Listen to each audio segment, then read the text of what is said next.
Hai teman-teman semua, mari kita membahas satu kekeliruan belajar Pak Tzu, kita bilang. Kenapa saya ngomong kayak gitu? Kita tahu di Pak Tzu itu kalau mereka tuh anggap tuh istilahnya Pak Tzu tuh bisa baca segalanya, itu sangat sakti, istilah bisa baca tuh sampai tepat 100%. Jadi dianggap tuh Pak Tzu itu suatu takdir, sudah kepastian. Nah, tapi kalau kita kan di dalam Pak Tzu lima unsur kita nggak begitu. Kita ngomong Pak Tzu ini ada satu kesempatan, kita bilang, bukan suatu kepastian. Nah, itu kan kenapa saya berani ngomong kayak gitu? Karena kita tahu waktu banyak kejadian yang belajar Pak Tzu itu kan, yang tambah lagi yang anak-anak muda berpikir Pak Tzu itu istilahnya satu kepastian. Seperti saya, customer saya masih muda, dia belajar Pak Tzu kan, dia lihat, dia ada kenal satu cowok, dilihat dalam chartnya tuh banyak bintang harta. Wah, habis dia sudah belajar Pak Tzu, cowok itu langsung istilahnya dia sudah tahu, dia batalin istilahnya istilahnya dia tolak cowok ini kan, jadi cewek kan yang belajar Pak Tzu ini kan, dia ngerti, dia dianggapan banyak harta tuh bisa istrinya lebih dari satu. Alasannya kayak gitu, dia bilang.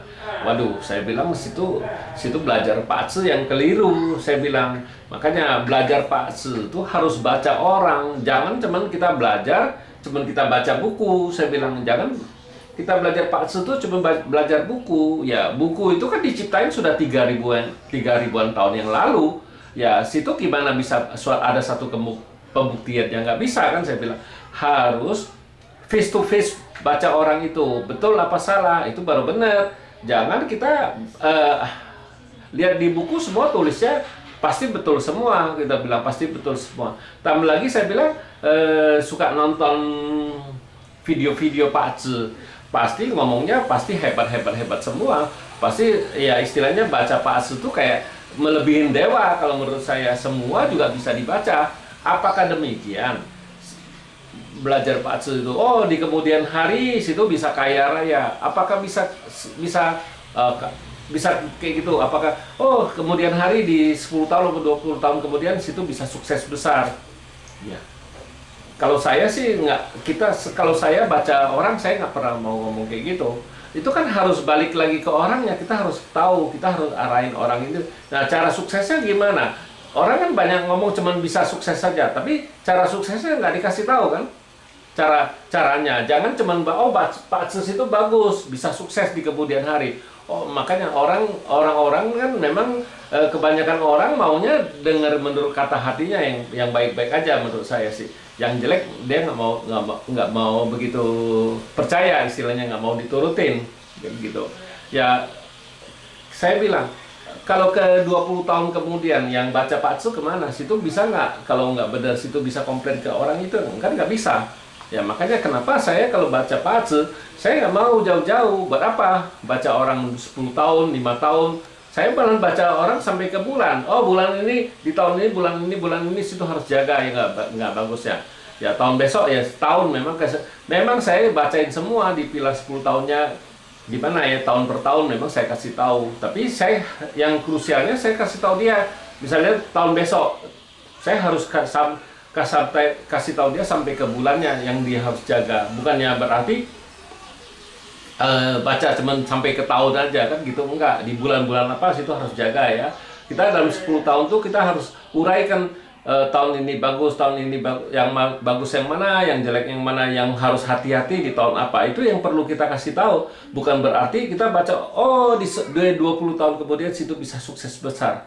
Ya nggak bisa kayak gitulah. Pak Tzu kan bukan suatu kepastian, saya bilang. Ya tergantung dari orangnya mau berusaha nggak.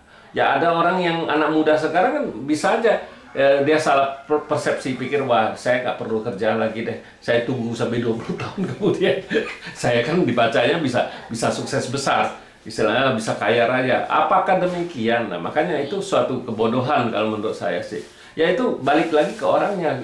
Kita harus kasih tahu orang ini memang Pak Tzu itu bagusnya di jalur kemana, itu yang kita harus kasih tahu. Pedomannya kemana, kita dalam garis besarnya harus bergerak di bidang apa, situ harus belajar, harus itu memperkuat diri. Itu baru bisa berguna. Bukan berarti oh Pak Tzu itu bukan segala-galanya, saya bilang bukannya semua bisa itu. Itu semua balik lagi ke Anda. Anda bisa pegang nggak istilahnya lagi keberuntungan lagi bagus. Nah, kalau situ nggak bisa nangkep yang keberuntungan bagus, itu nangkep keberuntungan yang jelek kan? Artinya gimana bisa bagus, situ bisa nangkepnya cuma yang jelek. Nah, tapi kalau situ bisa nangkep keberuntungan yang bagus, artinya situ bisa jauh lebih enak kan, lebih itu istilahnya pasti jauh lebih bagus daripada situ pegang bisa nangkepnya yang keberuntungan lagi yang nggak bagus. Itulah selama ini orang beranggapan Pak Tzu itu adalah takdir. Kalau kita enggak. Memang kita tanggal lahir kita ditakdirkan. Memang di day masternya waktu kita lahirin itu ya tanggal bulan itu. Tapi kan nggak begitu. Memang masuk lagi dihitungan di pilar 10 tahun. Nah, di pilar 10 tahun itu apakah sudah pasti kayak gitu? Enggak kan? Yang bisa mempengaruhinya di tahun kan gitu kan. Memang garis besarnya kayak gitu, tapi kan kita harus uraikan lagi. Bukannya berarti 10 tahun itu dia bagus. Enggak, kita harus tahu juga gitu. Harus kasih tahu orang ini. Kalau dia mau lihat sampai jauh kan biasanya kayak gitu. Garis besarnya gimana orang ini itu tahun apa ya, dia harus bergerak di bidang apa, itu yang paling penting kalau dia masih anak-anak muda kan dia gitu. Jadi dia baru bisa tahu dia harus arahnya kemana, itu yang paling penting. Bukan berarti oh kita ngomong oh Pak Tzu itu bagus, pasti situ sukses, pasti situ kaya raya. Enggak begitu baca Pak Tzu, kalau menurut saya enggak begitu. Lihat bintang hartanya banyak, sudah pasti ngomong pasti dia kaya raya entar di kemudian hari. Ya tapi kalau orangnya nggak mau berusaha, apakah bisa? Enggak. Banyak juga orang Pak Tzu-nya nggak ada bintang harta, misalnya zaman 1 dia dalam 10 tahun tuh datang, dia bisa pegang keberuntungan itu, bisa nangkep keberuntungan di 10 tahun itu. Ya, dia bisa langsung naik mendadak kan, tapi dia sudah persiapin waktu sebelum dia masukin pilar yang keberuntungan datang, dia sudah persiapin diri. Dia harus sudah menguasai istilahnya, dia harus tahu itu kekuatannya sudah ada ya. Itu cepat dia meroketnya, kita bilang. Bukan berarti Pak Tzu itu menentukan sesuatu, tidak. Pak Tzu itu cuma kasih kita keberuntungan. Nah, kalau kita di Pak Tzu 5 unsur, kita cuma bisa baca keberuntungan orang, tapi kita tidak bisa merubah nasib seseorang. Dia sendiri yang bisa merubah nasibnya sendiri. Kita cuma kasih tahu keberuntungan datang, situ harus berusaha, situ harus sebelum datang itu lagi jeleknya, situ harus belajar, harus perkuat diri. Itu yang paling penting. Bukan dikasih iming-iming, di kemudian hari situ bisa kaya raya. Nggak begitu, Pak Tzu nggak bisa sampai gitu. Ya kita sudah tahu, kebanyakan orang gitu belajarnya tuh baca buku yang kuno. Sedangkan di buku itu apakah bisa dipertanggungjawabkan? Kan enggak. Sedangkan kita zaman sudah modern nih, sedang HP aja model jadul dikit kita sudah nggak mau pakainya minta yang baru. Nah, itulah makanya banyak Pak Tzu itu di pelajaran Pak Tzu itu banyak yang menurut saya banyak yang salah menurut saya. Jadi kita harus merubahnya supaya biar Pak Tzu-nya lebih bagus gitu. Jangan sampai yang mati-matian belajar lihat buku, dengar orang cerita di video, bagus ya, coba situ suruh dia baca itu Pak Tzu-nya kan gitu gimana itu hasilnya kan baru bisa tahu. Kalau saya sih cuman bisa tahu ya keberuntungannya lagi bagus ya, apalagi jelek itu yang harus dijaga. Kita nggak bisa ngerubah nasib seseorang, dia sendiri yang bisa ngerubah nasib dia sendiri. Ya demikianlah saya bahas belajar Pak Tzu, keliru dalam belajar Pak Tzu. Sekian, terima kasih, sampai jumpa lagi di video saya yang selanjutnya.